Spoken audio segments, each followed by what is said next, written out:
In today's video, we discuss our individual practice habits and how to stay motivated with practice journals and online practice communities. This conversation came from our discussion video 2 weeks ago, so please watch that video if you haven't already.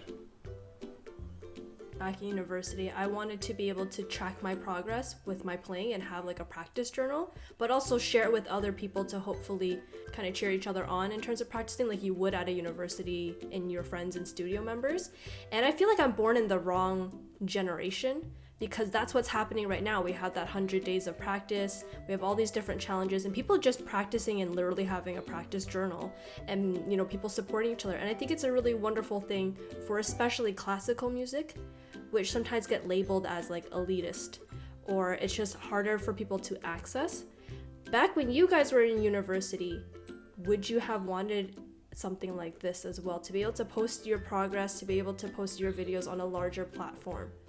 I guess it depends on how comfortable you are with the camera. Like, for example, if you just put the camera right beside the piano and you just let it go and then you just post it, then I think that would definitely work. But for myself, I could never do that because I would be like, oh, it sounds so bad.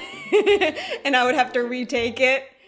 Yeah, like I feel like if I had to do that, if I had to do daily or weekly, I guess weekly posts would be different, but if I had to do daily practice posts, I would get into I would probably get less practicing done and more just like rough finishing, or I start practicing like a performance or whatever. It's just practicing and performing for me are two different things. Like I'd rather keep them separate. I'm a fairly private person, so I probably wouldn't want to share my practicing online, but I mean, people would be good motivation. I think something like that, like the practicing journals and posting online, is good for certain types of practicers and a way people organize their practicing. And I'm in the same boat as you in the sense that practicing is also a very private thing for me, but I'm challenged also by the fact that I know I'm doing certain things during my practice that other people may find interesting or helpful in their own practice. So it's like trying to find the right balance between that. Dan, you live stream. Does that feel like it intrudes upon your own personal bubble of trying to play a passage 50 times, try to figure things out? Or are you okay with that? I think at the beginning, it felt like I was putting on a performance a little bit. So I wasn't practicing the way that I normally would. For example, I was a little more hesitant to practice brand new works. And I think only more recently I felt comfortable doing that. As you all know, I'm not confident in my sight reading skills. So imagine working on something brand new. That's very... It doesn't always sound wonderful right away. Exactly. So I felt very vulnerable putting myself in that position where I'm sight reading something new. What I imagine, Dan, is you in a practice room and a bunch of people creeping through the small window, just being like... In a way, live streaming is kind of like that.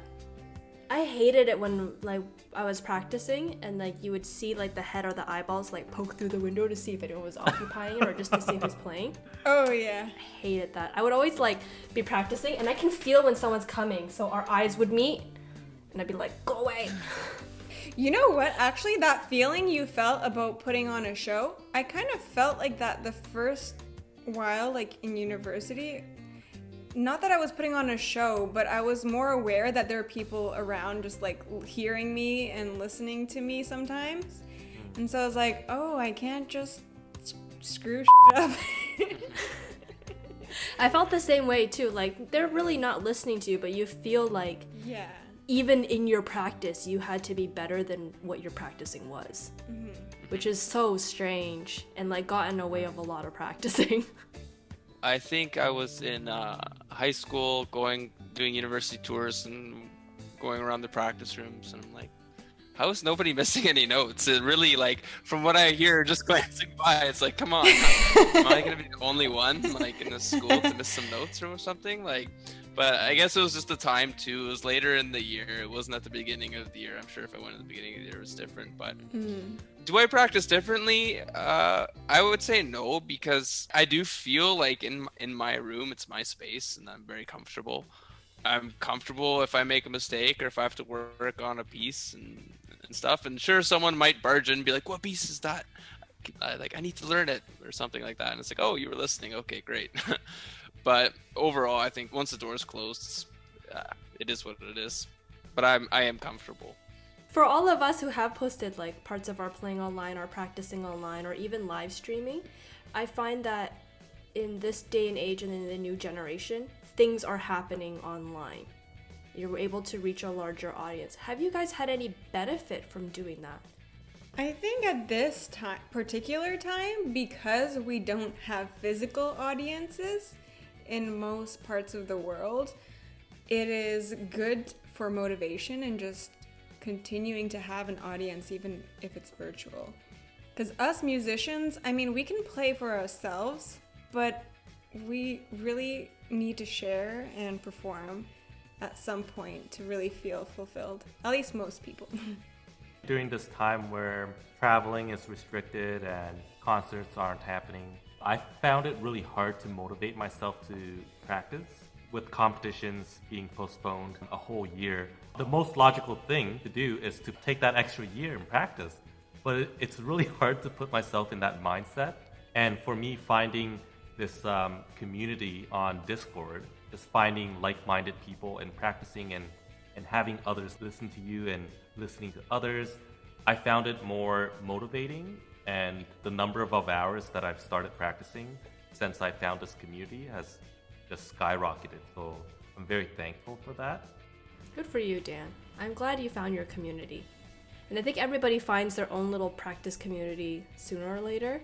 And I hope that we all find our own little practice community or make shape of it and just turn classical music and like the idea of perfection and everything a little bit less toxic and a bit more welcoming. I think would be very good for not only newcomers, but like even for the older ones. I hope you enjoyed our discussion. Let us know down in the comments below how you stay motivated in difficult times. And if you enjoy our content, please hit the like button, subscribe, and hit the bell notifications so that you don't miss our weekly videos. Speaking of that, Dan, I can hear you. This needs to be in the bloopers now. It's just can't hear you. Can't hear you. Hi! Oh, okay.